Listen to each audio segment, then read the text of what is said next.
নমস্কার, বাঙালির পেটপুরা চ্যানেলে আপনাদের সকলকে জানাই স্বাগত। আজকে আমি আপনাদের সঙ্গে শেয়ার করব চন্দনা ইলিশ মাছের রেসিপি। অনেকে কিন্তু আবার এই ইলিশ মাছগুলোকে মুখ পোড়া ইলিশ মাছও বলে থাকেন। এই মাছগুলো খেতে কিন্তু স্বাদ হয় অনেকটাই ইলিশ মাছের মতো, আর মাছগুলোর দামও কিন্তু খুব কম নয়। এই মাছগুলো কিন্তু 500 টাকা কিলো ধরে আনা হয়েছে। হয়তো আসল ইলিশ মাছ হলে দাম হতো 1200-1400 কিলো। মাছটা আমাদের দোকান থেকে কেটে এনেছে, আর এই মাছটার ওজন আছে 700 গ্রাম। মাছের পিসগুলোর গায়ে কিন্তু অনেকই আঁশ লেগে আছে। দেখুন, এই আঁশগুলো ছাড়িয়ে মাছগুলো ধুয়ে নিতে হবে। চন্দনা ইলিশ মাছের পিসগুলোর গায়ে আমি আঁশগুলো ছাড়িয়ে বেশ ভালো করে পরিষ্কার করে ধুয়ে নিয়েছি। দেখুন, মাছের পিসগুলো কিন্তু একেবারে ইলিশ মাছের মতোই লাগছে। আমরা তো ইলিশ মাছ খেতে ভীষণ পছন্দ করি, আর এখন তো ইলিশ মাছ আর পাওয়া যায় না। যদিও বা পাওয়া যায়, সেটা কিন্তু অনেক চড়া দামে বিক্রি হয়, তাই সবার পক্ষে কেনা সম্ভব হয় না। কিন্তু এই মাছগুলো অনেকটাই খেতে ইলিশ মাছের মতো স্বাদ হয়। এই মাছগুলো কিন্তু বাজারে সবসময় পাওয়া যায় না, মাঝে মধ্যে পাওয়া যায়। তো এই মাছগুলো পেলে পরে আমার কর্তামশাই নিয়ে আসে, কারণ এগুলোর মধ্যে অনেকটা ইলিশ মাছের স্বাদ পাওয়া যায়। এই জন্য কর্তামশাই খেতে ভীষণ ভালোবাসে।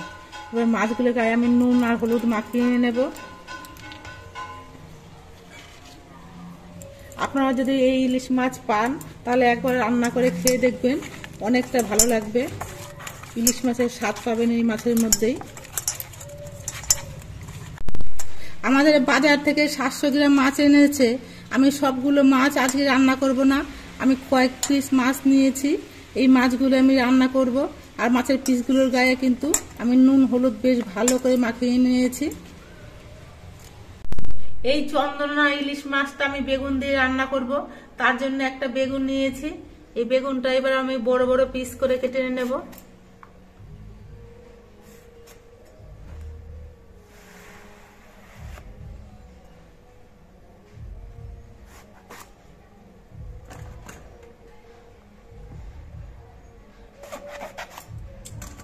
এখানটা বেশি মোটা আছে, এটাকে 4 টুকরো করছি।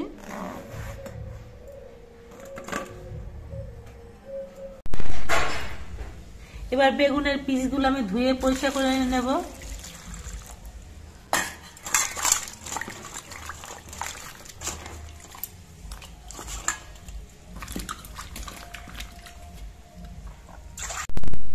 এবার একটা বাটির মধ্যে আমি নিয়ে নিচ্ছি 1/2 চামচ হলুদের গুঁড়ো আর 1 চামচ জিরের গুঁড়ো। এবার একটুখানি জল দিয়ে আমি এই হলুদের গুঁড়ো আর জিরের গুঁড়োটা গুলিয়ে নেব।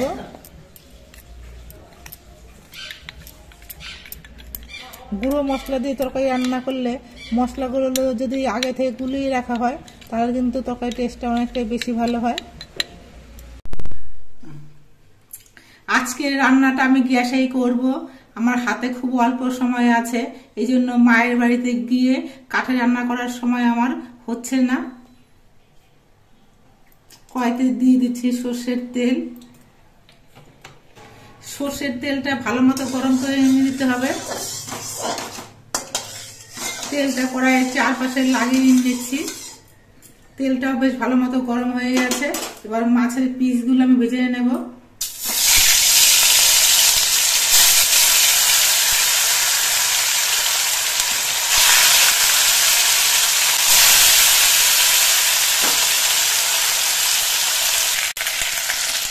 মাছের পিসগুলো এক পিস ভাজা হওয়ার পর আমি উঠে নিচ্ছি।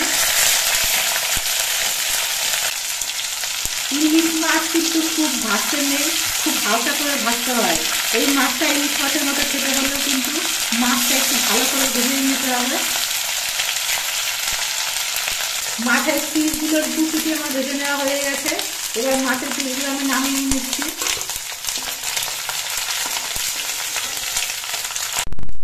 বাকি মাছের পিসগুলো ভেজে নিচ্ছি।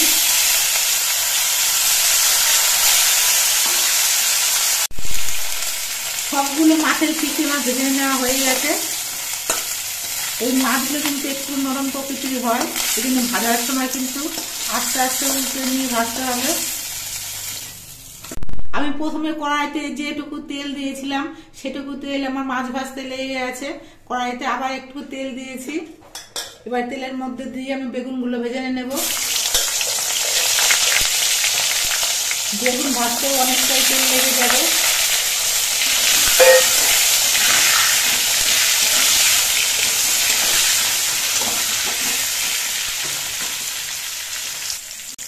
বেগুনগুলো ভাজার সময় আমি অল্প করে নুন দিচ্ছি।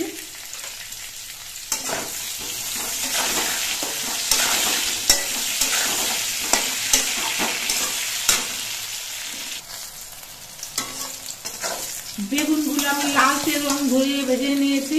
এবার বেগুনগুলো আমি নামিয়ে নিচ্ছি।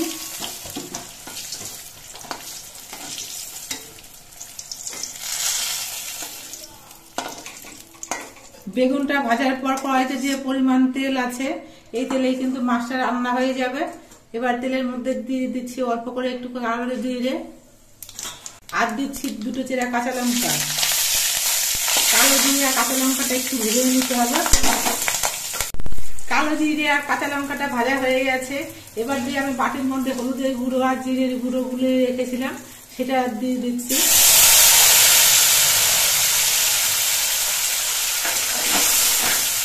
এবার এই মশলাটা কিছুক্ষণ কষিয়ে নিতে হবে। মশলাটা কষানোর সময় আমি আরো কয়েকটা চেরা কাঁচা লঙ্কা দিচ্ছি। আমি কোনো শুকনো লঙ্কার গুঁড়ো বা কাঁচা লঙ্কা বাটা দেবো না, আমি চেরা কাঁচা লঙ্কা দিয়ে মাছের ঝোলটা রান্না করব। আপনারা যেমন পরিমাণ ঝাল খাবেন সেই অনুযায়ী লঙ্কা দেবেন। মশলাগুলো আমি 3-4 মিনিটের মতো কষিয়ে নিয়েছি। এবার এর মধ্যে আমি জল দিয়ে দিচ্ছি। মাছের যেমন পরিমাণ ঝোল রাখা হবে সেই অনুযায়ী জলটা দিতে হবে। এবার ঝোলটা কিছুক্ষণ ফুটিয়ে নেব।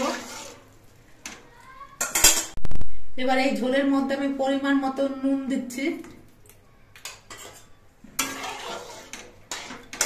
ভেজে রাখা বেগুনগুলো দিয়ে দিচ্ছি।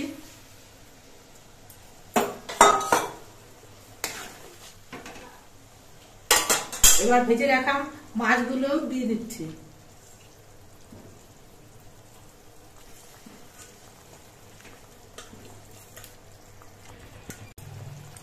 মাছ দিয়ে কিছুক্ষণ ঝোলটা ফুটিয়ে নিতে হবে।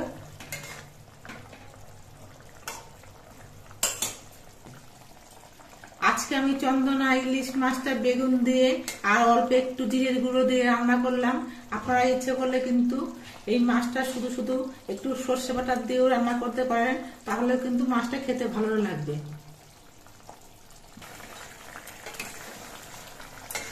মাছ দিয়ে বেগুনগুলো দিয়ে আমি ঝোলটা 3-4 মিনিটের মতো সময় ধরে ফুটিয়ে নিয়েছি। আমার চন্দনা ইলিশ মাছের ঝোলটা রান্না হয়ে গেছে। এবার গ্যাসটা অফ করে দিচ্ছি। এবার ঝোলটা আমি নামিয়ে নিচ্ছি।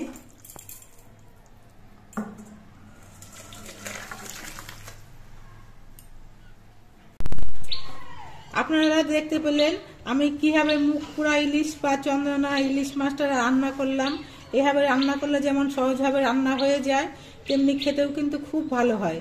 যে সমস্ত বন্ধুরা ইলিশ মাছ খেতে পছন্দ করেন তারা যদি এই মাছ রান্না করে খান তাহলে কিন্তু অনেকটা আসল ইলিশ মাছের স্বাদ পেয়ে যাবেন। তাই এই মাছ বাজারে পেলে আপনারা এনে রান্না করে খাবেন, আশা করছি ভালো লাগবে। আর আমাদের ভিডিওটা আপনাদের কেমন লাগলো, যদি ভালো লাগে তাহলে ভিডিওটিতে একটি লাইক দেবেন, নতুন বন্ধু হলে চ্যানেলটিকে সাবস্ক্রাইব করে দেবেন। সকলে সুস্থ থাকবেন, ভালো থাকবেন। দেখা হবে পরবর্তী আরেকটি ভিডিওতে।